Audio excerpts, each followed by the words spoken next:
Amashek, il va gouverner sur les nations avec le bâton de pèlerin en fer. Il sera dur avec eux. Imaginez, il dit quoi? Mais cet enfant, il dit, c'est ce garçon, Amashek, ce n'est pas Mohamed. Ce n'est pas le président soi-disant marionnette de la République. Ce n'est pas l'Union européenne. Ce n'est pas les Nations unies. Ce n'est pas les panafricains. Ce n'est pas Ibrahim Traoré.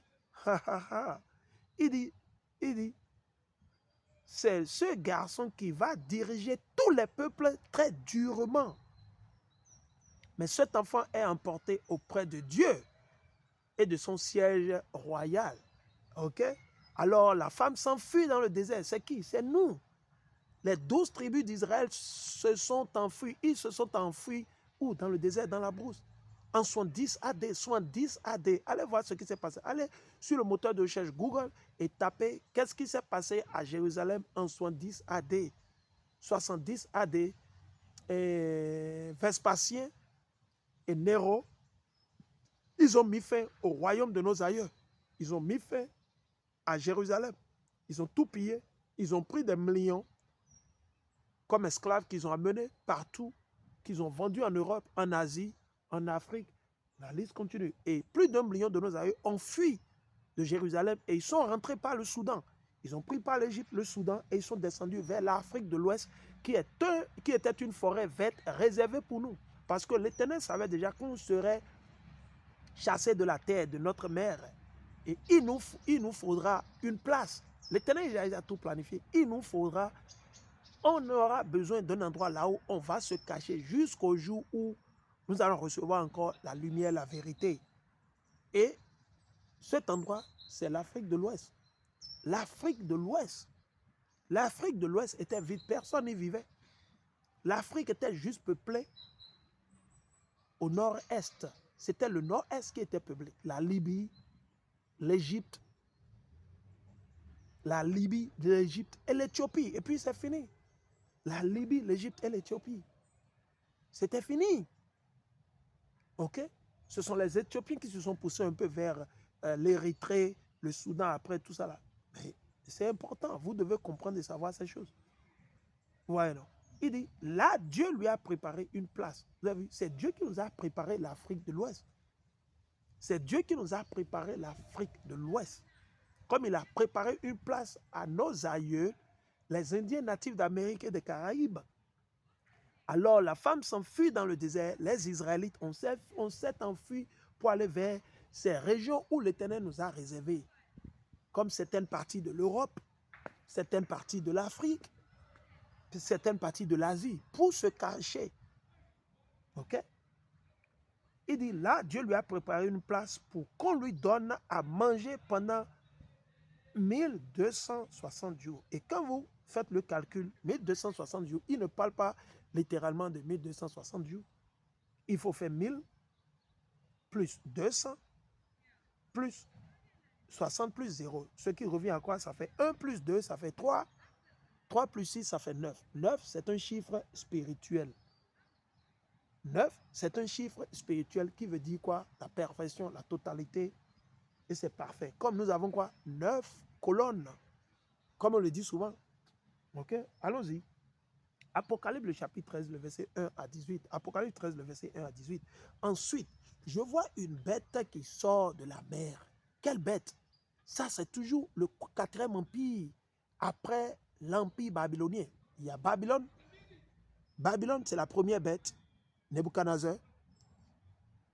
Et vous avez quoi? Les Mèdes perses, c'est la 2e bête. La 3e bête, c'est l'empire grec. C'est la 3e bête. Et la 4e bête, c'est qui?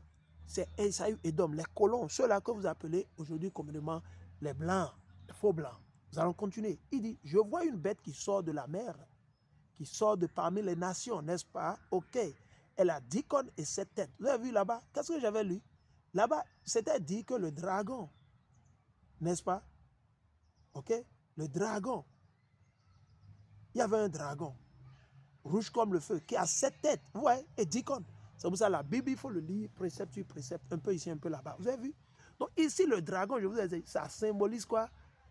Une nation, un peuple qui est contre l'ordre divin, les antichrists. c'est une nation antichrist. Nous allons continuer. Nous allons revenir vers notre mouton. Il dit, ensuite je vois une bête qui sort de la mer. Elle a 10 cornes et 7 têtes. Il fait toujours recours à Esaü et Édom. La quatrième bête, Esaü et Édom. Ceux-là que vous appelez les blancs, les colons. Ok? Donc il dit, elle a 10 cornes et 7 têtes. Imaginez, 10 cornes et 7 têtes. Donc ils ont dit, les têtes c'est la puissance. Les cornes aussi c'est pour dire quoi? La gouvernance. Ok? Les cornes représentent la gouvernance, les 10 et aussi la force. Les cornes représentent la force et aussi la tête représente quoi? La gouvernance, le pouvoir. Sur chaque corne, il y a une couronne. Et sur chaque tête, il y a un nom qui insulte Dieu. Vous avez vu? Donc tout ce qu'ils ont fait, ils ont instauré tous les noms qu'ils ont choisis. Quand vous allez chercher ce que ça veut dire, ces mots, vous allez voir qu'ils sont en train d'insulter toujours Dieu dans tout ce qu'ils font, tout ce qu'ils créent. Tout ce qu'ils ont créé, toujours, c'est pour blasphémer et insulter l'Éternel. Il dit, la bête que je vois ressemble à un léopard. Maintenant, il veut expliquer, il veut donner les caractéristiques, les traits. Il veut raffiner, affiner à quelle nation, à quel peuple il fait recours. Donc ici, il dit que la bête que je vois ressemble à un léopard. Parce que quand vous êtes dans Daniel, le chapitre 7, vous le lisez, vous allez comprendre. Daniel, le chapitre 2 aussi, ça parle de la même chose.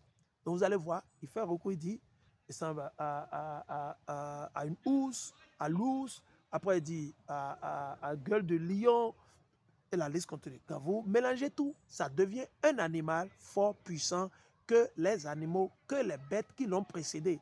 Raison pour laquelle les Édomites sont plus forts que qui? Les anciens Grecs, les Mèdes-Perses, les Babyloniens. Parce qu'ils ont reçu tous les pouvoirs sataniques des 3 royaumes qui les ont précédés. C'est ça, ils ont mélangé. Donc, ils sont devenus forts. Ok, on va continuer. Il dit, ses pattes sont comme celles d'un ours. Vous avez vu, non? Parce que dans la vision de Daniel, les 4 bêtes qu'il a vues, il avait vu un léopard. Il y avait un léopard, n'est-ce pas? Il y avait un léopard. Il y avait l'ours. Ok? Et il y avait encore quoi? Un lion. Si j'ai bonne mémoire, il y avait aussi un lion. Maintenant, c'est la 4e bête qui était Esaü et donc l'aigle qui n'a pas été révélé, il n'a pas vu cette bête. Mais Dieu a révélé la bête à qui? À Esdras. Quand vous allez dans 2e Esdras, le chapitre 11 et le chapitre 12.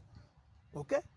Donc ici, il dit, ses pattes sont comme celles d'un ours et sa gueule est comme celle d'un lion. À cette bête, le dragon donne sa puissance. Vous avez vu? Son siège royal est un grand pouvoir. Vous voyez, non? C'est pour ça qu'ils ont choisi les villes comme Amsterdam, Paris. Quand vous allez chercher Paris, c'est un mot, c'est une déesse égyptienne. Paris, ok? Vous allez chercher Londres, ok? Vous allez chercher Washington DC, ok? Vous allez voir, ok? Il y a toujours des symboles sataniques qui sont érigés, installés au cœur, au centre, au milieu de toutes ces soi-disant capitales ou capitaux ou quoi c'est. Ok? Il dit, l'une des têtes de la bête semble blessée. C'est quand l'Empire romain a eu une chute ou une crise, quand l'Empire ottoman, l'Empire turc les a attaqués et il y a eu division. Ok, ils se sont divisés. Le royaume a été divisé en 2. Il y avait un qui était en Turquie, l'autre était à Rome. Ok, on va continuer. Mais maintenant, sa blessure est guérie parce qu'ils sont revenus au pouvoir. Sa blessure est guérie, ils sont revenus au pouvoir. Ok? Alors, toute la terre admire cela et elle suit la bête. Toute la terre, imaginez. Quelle nation n'adore pas Esaü et Édom? Quelle nation? Dites-moi, quelle nation? Quelle race n'adore pas Esaü et Édom? Quelle nation n'a pas été mystifiée, séduite? Quelle nation n'a pas été séduite par les colons, par Esaü et Édom? Ils ont conquéri presque tout le monde entier. Vous me suivez? Donc il dit, tout le monde adore le dragon. Vous avez vu? C'est le problème, ça. On doit se méfier. Tout le monde adore le dragon parce qu'il a donné le pouvoir à la bête. Il a donné le pouvoir à qui? À Esaü et Édom. Tout le monde suit le modèle des colons. Même la Chine. Tout ce que la Chine fait aujourd'hui, ils ont copié ça chez les Américains, chez les Allemands, chez les Français. Et la liste continue. Ok? Il dit, tout Tout le monde adore le dragon. C'est ça que vos pasteurs ne veulent pas expliquer. Ils ne veulent pas, ils ne peuvent pas expliquer. Ils ont peur de dire la vérité. Vos politiciens, ils sont où? Ils tournent autour du pot. Tout le monde adore le dragon parce qu'il a donné le pouvoir à la bête. Le dragon a donné le pouvoir à la bête, à Esaü Edom. Satan a donné son pouvoir à Esaü Edom. Alors, ils adorent aussi la bête en disant, qui est comme la bête? Qui est comme Esaü Edom? Qui est comme les colons? Tout le monde regarde les colons comme ils sont forts, que c'est les meilleurs au monde, n'est-ce pas? C'est l'idée que tout un chacun de nos frères, le monde entier, ils ont, les autres nations aussi. Qui est comme la bête? Qui peut lutter contre elle? Oui, effectivement, je vais vous dire un secret. Vous ne pouvez pas faire la guerre contre Esaü et Edom. Vous allez perdre. Parce que Dieu les a créés comme guerriers. Dieu leur a dit que ce n'est pas l'épée, pas les armes que Esaü et Edom, il va vivre. Donc comprenez, vous ne pouvez pas combattre Esaü et Edom. Vous allez perdre. Il vous fera partie. Esaü et Edom, il vous fera partie en fraction de minutes. Ils envoient les trucs, ces machines qu'il a créées, ces machines sataniques, à travers l'eau, les cieux, la terre, sous la terre, et il va vous finir. Ok? Il va vous finir le plus vite possible même. Il n'a pas besoin même de venir chez vous ou dans votre ville. Il reste à Paris ou il reste n'importe où, depuis Washington, et il envoie ses créations. Il envoie l'intelligence artificielle. Et puis, ils vont vous gérer. Il n'a pas besoin de venir vous combattre chez vous, non. Il envoie les machines. Les machines volent. Certains vont passer par l'eau. Après, ils atteignent leur destination. Boum. Et puis, c'est fini. Imaginez. Donc, il faut avoir ça en tête. Vous ne pensez même pas faire la guerre contre Esaü. Vous n'allez pas remporter. Vous n'allez pas gagner. Laissez Dieu lui-même faire la guerre. Laissez Yahweh wa Malachi Hamashiach faire la guerre. Comme il a fait la guerre contre les Égyptiens. La Bible nous dit, quand nous allons dans Exode, l'Éternel est un quoi? L'Éternel est un homme guerrier. L'Éternel est un homme de guerre. C'est écrit dans Exode. The Lord is a man of war. L'Éternel est un homme de guerre. Donc laissez l'Éternel faire la guerre lui-même. Mais vous pensez que non, avec vous ne pouvez rien faire. Ok? Vous avez entendu? Ici aux États-Unis, vous avez entendu ce qui s'est passé, non? Vous avez entendu ce qu'en Californie, non, en Floride, dans une des comtés de la Floride, vous avez entendu ce que le chef de la police a dit. Il dit, comme les gens sont en train de faire les, comment on dit, les protestations, les marches, ils sont en train de casser les choses. Il dit, dans son comté là, si quelqu'un casse quelque chose, il n'a qu'à se rassurer qu'ils vont appeler les parents pour venir ramasser leur corps. C'est ça qu'il a dit, hein? Il y a de cela 2 ou 3 jours maintenant. C'est sérieux. Il dit, celui-là qui va faire proteste, ils vont casser quelque chose ou quoi, on va prendre leur corps. Ils vont juste appeler leurs parents ou leurs bien-aimés pour venir ramasser leur corps ou quoi. Mais oui, pour juste les enterrer. Et ceux-là qui vont, et les gens, ils vont cracher ou bien ils vont faire ils iront en prison pour une bonne période. Mais il dit qu'ils vont tuer beaucoup. Ceux qui vont dérailler, ils vont les tuer aux États-Unis. Alors je vous parle. Donc méfiez-vous. Ici aux États-Unis, ah non. Tout a changé. Vous avez vu comment Donald Trump il a parlé aux généraux la fois passée? Il a dit que quand les œuvres qu'ils vont faire, les civils là, il est en train de déclarer la guerre contre les civils. Il déclare la guerre contre les civils. Vous me suivez? Il déclare la guerre contre les civils. Ouais. Ok. Donc c'est important. Ok. Il dit, qui peut lutter contre elle? La bête reçoit l'autorisation de dire des paroles pleines d'orgueil et des insultes contre Dieu. Esaü et Edom. Ils ne font qu'insulter Dieu dans tout ce qu'ils font, dans leurs actes, dans leurs plans, dans leurs lois, tout ce qu'ils font, c'est antichrist, c'est contre l'Éternel. Voilà. Et ça, il est fort. Hi, bro. Yeah, bro. You live? Yeah. No, not literally live. I'm just recording right now. I'm just recording my a probe. No, I'm just teaching. Okay. Yeah, Okay, bro. Yeah, bro. Thank you. Yeah.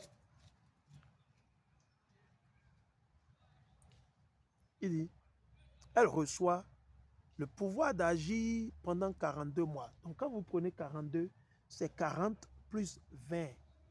40 plus 2. 4 plus 2, ça fait 6. 6, c'est l'imperfection. 6 symbolise le mal. Mais on va voir. Il dit, la bête se met à insulter Dieu. Qui? Esaü, Édom. Tout ce qu'ils font, ils insultent Dieu.